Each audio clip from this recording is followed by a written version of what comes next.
नमस्कार, जय हिंद।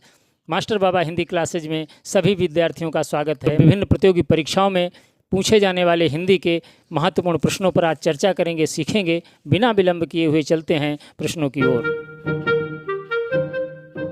देखिए, ये जो अघोष और सघोष वाली समस्या है, इनसे बहुत विद्यार्थियों को घबराहट होती है, लेकिन आपको हम ऐसी ट्रिक बताएंगे कि बिल्कुल घबराहट नहीं होगी। अघोष और सघोष पहले होते क्या हैं ये समझ लीजिए। अघोष का मतलब है वे ऐसे वर्ण है ना जिनके उच्चारण में वायु कम गूंजे, है ना, गुंजन कम हो, और सघोष में ज्यादा गुंजन हो, वो सघोष होते हैं। अब यहां पर हम याद कैसे रखेंगे कौन से अघोष हैं कौन से सघोष हैं? बहुत सरल एक ट्रिक है ये लिखी हुई, इससे बेहतर कोई ट्रिक है ही नहीं। आप कोई भी क्लास देख लें, बुक्स देख लें कोई, ये सबसे सरल ट्रिक है, इसे आप याद कर लें। क्या ट्रिक है? अघोष 12 शा शा शा, अघोष 12 सा सा सा। अब इससे समस्या कैसे सॉल्व होगी समझिए यहां पर ध्यान से। अघोष 12, 12 का मतलब हुआ, देखिए जो 5 वर्ग होते हैं, क वर्ग, च वर्ग, ट वर्ग और त वर्ग और फिर प वर्ग, 1 2 3 4 5 वर्ग हो गए, 25 वर्ण वाले, ये समझ गए। इनमें ये जो 12 लिखा है, 12 का मतलब है किसी भी वर्ग का पहला। 12 को 12 मत पढ़िए, 1 और 2 समझिए। ये लिखा है 1 और ये लिखा है 2, तो का और खा फिर गा ऐसे आएंगे आगे 5 वर्ण। तो पहला हो गया का और दूसरा हो गया खा। ये कह रहा है पहला और दूसरा। चा और छा, यहाँ पर छा आएगा वो दूसरा होगा। टा और ठा, ठा दूसरा होगा और टा पहला। ता और था, ता पहला और था दूसरा। पा पहला और फा दूसरा। प्रत्येक वर्ग का पहला और दूसरा वर्ण, ये 12 का मतलब हुआ। प्रत्येक वर्ग का पहला और दूसरा वर्ण अघोष होता है, बिल्कुल क्लियर। अघोष 12 शा शा शा। अब ये शा शा शा क्यों लिखे हुए हैं? ये भी अघोष होते हैं, है ना, समझ गए। अघोष 12 सा सा सा, इसका मतलब ये है कि ये जो शा लिखे हुए हैं, चाहे यह शा हो, चाहे यह शा हो मूर्धन्य, और चाहे ये दंत सा हो, ये भी तीनों होते हैं अघोष। साथ में पहला और दूसरा, पहला और दूसरा, पहला दूसरा, 5 वर्गों का पहला दूसरा वर्ण होता है अघोष। अब जब अघोष हमने याद कर लिए तो घोष या सघोष याद करने की कोई आवश्यकता ही नहीं है। बस ऐसे मान के चलिए, केवल अघोष याद करिए, उसके बाद में जो कुछ बचा है वो सब होता है सघोष। सघोष भी आ सकता है और केवल घोष लिखा होगा। क्या लिखा होगा? घोष, केवल शब्द लिखा होगा घोष। घोष का मतलब है सघोष, समझ गए। चाहे घोष हो पूछा जाए और चाहे सघोष पूछा जाए, एक ही बात है, लेकिन अघोष दूसरी बात हो गई। तो हम यहाँ पर आपको अघोष की ट्रिक बता रहे हैं। अघोष 12 शा शा शा, इसका मतलब पहला दूसरा वर्ण प्रत्येक वर्ग का, और साथ में शा शा शा, ये होते हैं अघोष। शेष जो भी बचा है और साथ में जो स्वर होते हैं, ये सब होते हैं सघोष। देखिए नीचे लिखा है शेष सभी और प्लस स्वर सघोष। आपको केवल याद करना है अघोष वाली ट्रिक, बस, और कुछ नहीं याद करना। ये घोष और अघोष की पूरी समस्या यहीं पर खत्म, समझ गए। आगे बढ़ें।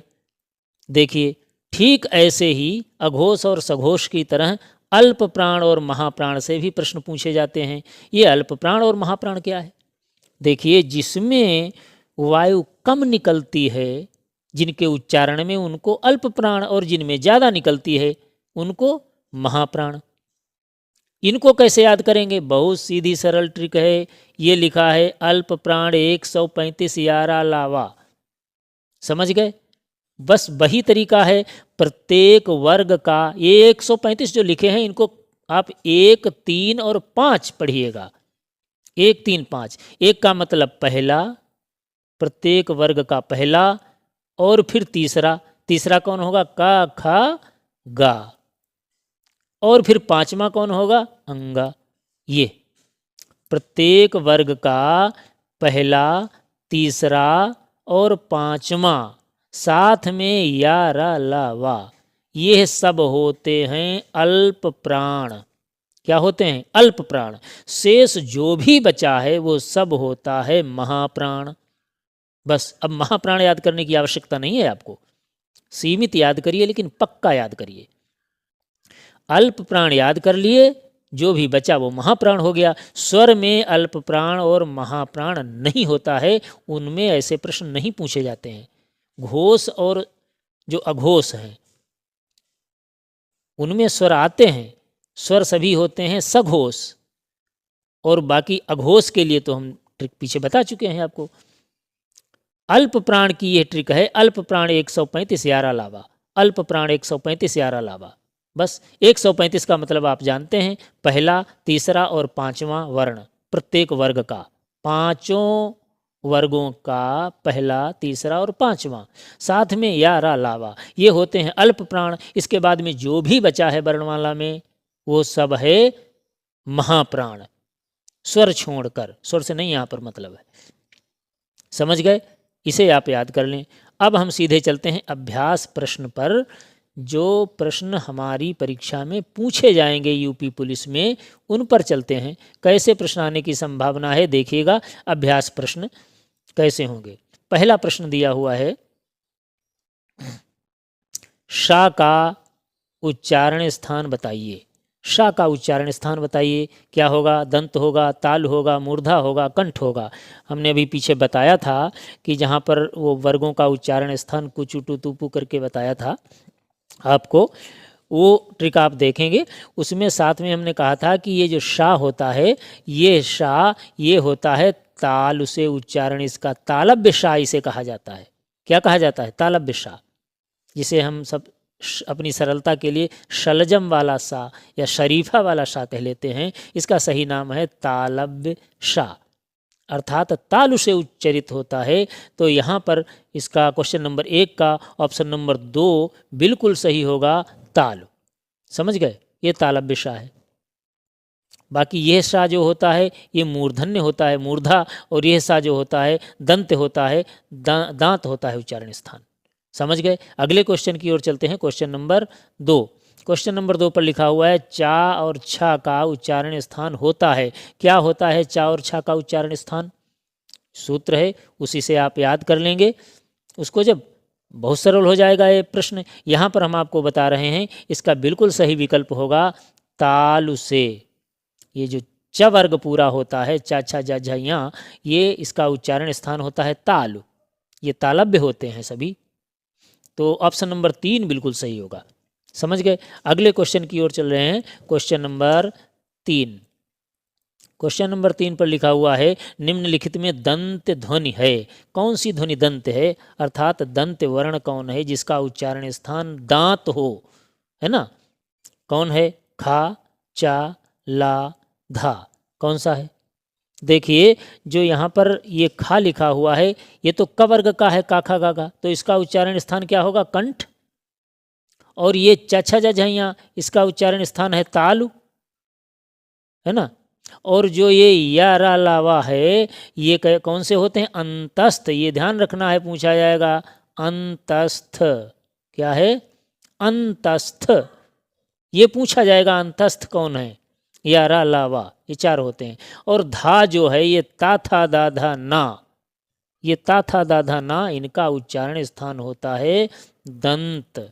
क्या होता है? दंत। ऑप्शन नंबर 4 बिल्कुल सही होगा, धा बिल्कुल सही है। त वर्ग, ता था दा धा ना, इसका उच्चारण स्थान होता है दंत। अगले क्वेश्चन की ओर चलते, क्वेश्चन नंबर 4। क्वेश्चन नंबर 4 पर लिखा हुआ है, निम्नलिखित में कौन सा वर्ण अघोष है? अभी हमने पीछे पढ़ा था अघोष और सघोष। क्या सूत्र बताया था? सूत्र क्या था? अघोष 12 सा सा सा, ये तो था। अघोष 12 सा सा सा, अल्प प्राण 135 यारा लावा। 2 ट्रिक हैं, बहुत सरल। अघोष 12, अघोष 12, ये 12 का मतलब पहला और दूसरा, है ना? अघोष 12 और शा शा शा, तीनों सा। तो अब इसमें देखिए पहला दूसरा कोई है, इधर से हम चलते, ये लिखा हुआ है जा, चौथे पर लिखा है जा, चा छा दोनों निकल गए, ये चवर्ग का है, जा तीसरा है, इसका मतलब ये कट गया, ये है ही नहीं अघोष। फिर का खा गा घा, ये का खा पहले दूसरे में नहीं आया, ये भी कट गया ऑप्शन। फिर ये का खा गा, ये तीसरे नंबर पर गा, ये भी कट गया, समझ गए। अब ये देखो का खा का, ये पहले नंबर पर आ गया, ऑप्शन नंबर 1 बिल्कुल सही होगा। ये का जो है व्यंजन, ये है अघोष, समझ गए, का क्या है, अघोष। और अगले क्वेश्चन की ओर, क्वेश्चन नंबर 5, घोष वर्ण बताइए। घोष, घोष का मतलब सघोष, चाहे सघोष कहिए चाहे खाली घोष कहिए, एक ही बात। फिर देखिए कौन सा होगा इसमें, घोष क्या हमने बताया था, अघोष 12 शा शा शा, अघोष 12 शा शा शा।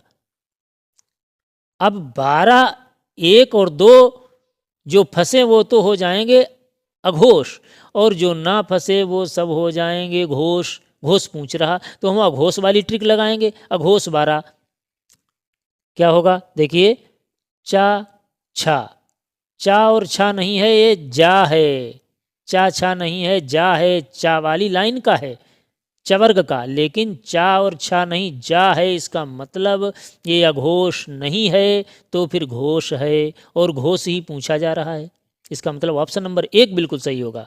लेकिन अगले विकल्पों पर चर्चा करते हैं। ये देखिए ऑप्शन नंबर 2 पर लिखा हुआ है का खा, अर्थात 1 नंबर पर है ये, तो ये हो गया अघोष। फिर ये चा, ये भी अघोष, ये टा, ये भी अघोष, केवल जा जो है ये अघोष नहीं घोष है। यही बिल्कुल क्वेश्चन नंबर 5 का ऑप्शन नंबर 1 बिल्कुल सही उत्तर होगा। अगले क्वेश्चन की ओर, क्वेश्चन नंबर 6, क्या लिखा है, कौन सी ध्वनि महाप्राण नहीं है। नहीं है पर बहुत ध्यान देना है, नहीं है का मतलब अल्प प्राण पूछ रहा है। क्या पूछ रहा है, अल्प प्राण, अल्प प्राण ढूंढना है।